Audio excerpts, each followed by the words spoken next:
Jadi, 4 hari sebelum Kang Bitna mendatangi Jaeyoung, Han Daon datang menemui Kang Bitna dan mengajaknya minum bersama. Han Daon berkata jika ia akan menginvestigasi ulang kasus kematian Hyunsu. Jika semuanya sudah selesai, maka Han Daon berjanji tidak akan mengganggu Kang Bitna lagi. Bitna pun terkejut, sepertinya ia sudah terbiasa jika Han Daon berada di sampingnya. Lantas, Kang Bitna menanyakan mengapa tiba-tiba Han Daon berhenti mengganggunya.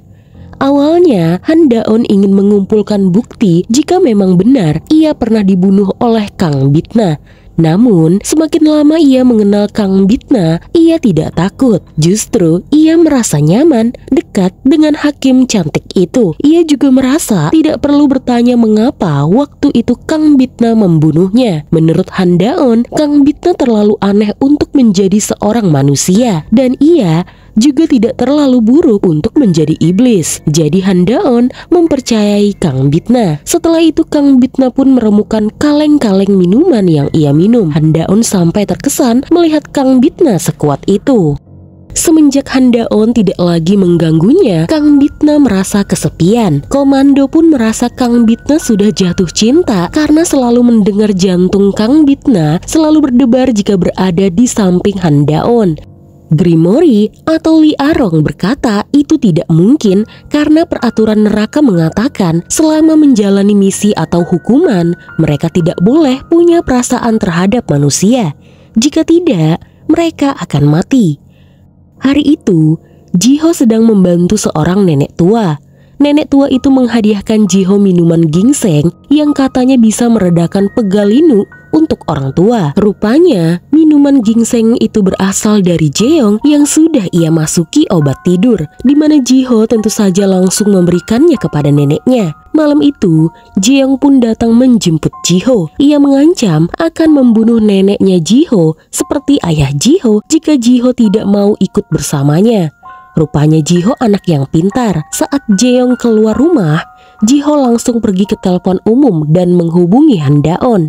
Han Daon bergegas menuju lokasi telepon umum itu dan menemukan Jiho basah kuyup sehabis disiksa ibu tirinya.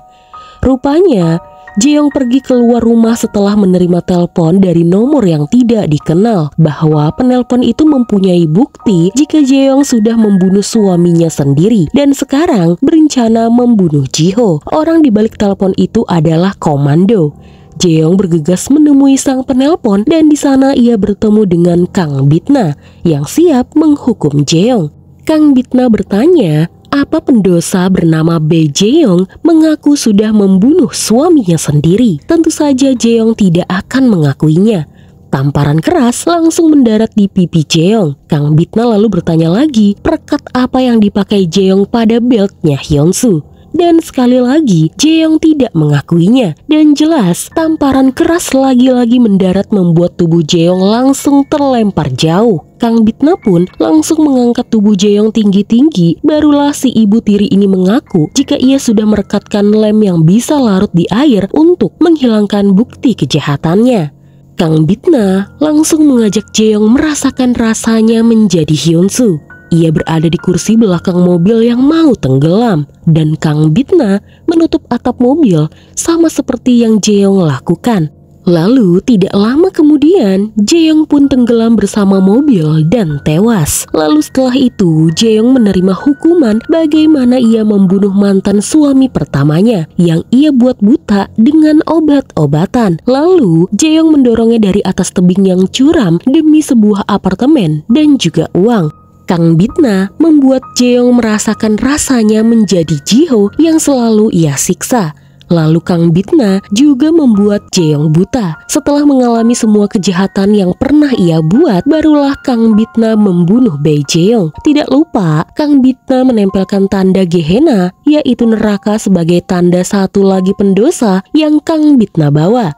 Setelah tugasnya selesai, seperti biasa tim pembersih dari neraka datang untuk membereskan kekacauan. Mereka juga membersihkan bukti-bukti yang tersisa pada tubuh Kang Bitna. Dan kali ini, Kang Bitna tidak akan meninggalkan jasad di TKP, melainkan ia langsung membawa jasad Jeong di depan kantor polisi. Rupanya, cara ini ia dapatkan dari rekan kerjanya di pengadilan. Ia kesepian saat Han Da-on berhenti mengganggunya. Jadi, ia ingin Han Da-on menghubunginya tanpa harus Kang Bitna memulainya. Makanya ia memancing Han Da-on agar curiga kepadanya dengan cara menaruh mayat Jeong di depan kantor polisi. Dan benar, setelah jasad Jeong ditemukan dan dari cara membunuhnya, Han Da-on yang melihat jasad Jeong pun langsung teringat dengan Kang Bitna. Kasus ini pun menjadi kasus pembunuhan berencana karena pelakunya pasti sama-sama meninggalkan jejak Gehenna. Sementara itu, anggota Dewan Jung Jae-gul datang ke pengadilan untuk bertemu dengan Kang Bitna. Ia ingin mengajak mantan tunangan putranya itu makan malam bersama, sekaligus menceritakan siapa Kang Bitna yang dulu. Kang Bitna alias Justitia ini pun penasaran bagaimana dulu Kang Bitna menjalani hidupnya, dan ia pun setuju datang ke rumah mantan mertua Kang Bitna itu. Di sana, Kang Bitna makan dengan lahap. Bahkan tanpa malu-malu, Kang Bitna minta dibungkuskan saat ia pulang. Menurut mantan calon mertuanya, dulu Kang Bitna sangat pemalu jika makan bersamanya. Kang Bitna lalu bertanya, sebelum anggota Dewan Jung bercerita, ia ingin tahu apa orang tuanya masih hidup dan mengapa orang tuanya itu tidak pernah menghubungi putri mereka. Jung Tae-kyu berkata, jika saat ini orang tua Kang Bitna berada di Argentina, kakak Kang Bitna membuka restoran Jepang di sana. Anggota Dewan Jung lalu bertanya, apa Kang Bitna tidak tertarik lagi pada politik? Dahulu, Kang Bitna begitu tertarik pada politik, makanya dulu anggota Dewan Jung sangat menyukai Kang Bitna dan ingin Kang Bitna menjadi penerus politiknya, dibanding putra pertamanya yang lebih suka berbisnis dan putra keduanya yang tidak bisa diharap. Anggota Dewan Jung lalu bertanya tentang ingatan Kang Bitna dan apakah Kang Bitna memeriksakan diri ke dokter. Kang Bitna berkata ia lebih suka dengan dirinya yang sekarang. Ia bahkan tidak mau tahu siapa yang sudah menusuknya dan berusaha membunuhnya. Lalu anggota Dewan Jung bertanya, mengapa Kang Bitna tinggal di apartemen kumuh?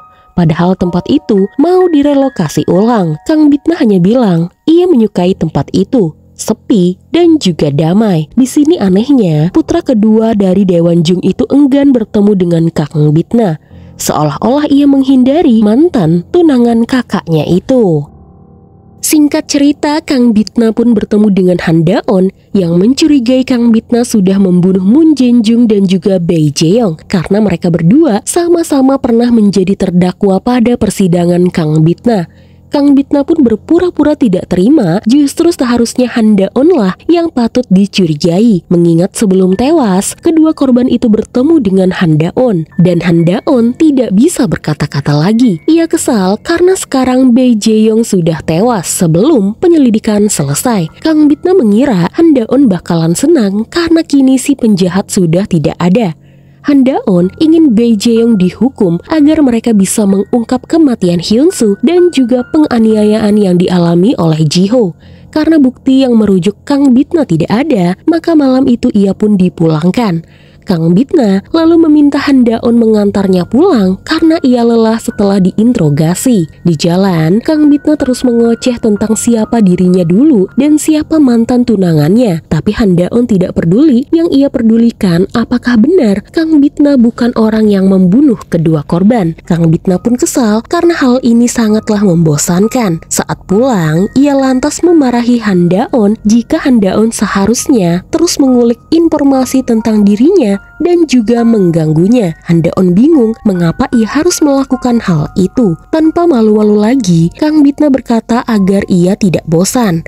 Pada saat itu, tiba-tiba ada seorang nenek tua yang menegur Han Da-on untuk tidak dekat-dekat dengan Kang Bitna. Karena jika tidak, maka salah satu di antara mereka berdua bisa mati. Kang Bitna bingung siapa nenek tua itu, dan Han Da-on pun kembali teringat jika dirinya memang pernah mati di tangan Kang Bitna. Han Da-on masih terus menyelidiki kematian Bae Jeong meski ibunya Hyunsu sudah melarangnya.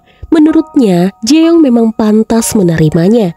Tapi tetap Han Da-on masih penasaran, apalagi mobil Jeong ditemukan jauh dari jasad Jeong ditemukan. Dan saat Han Da-on melihat lokasi mobil Jeong, ia malah menemukan kaleng minuman yang remuk yang langsung mengingatkannya kepada Kang Bitna.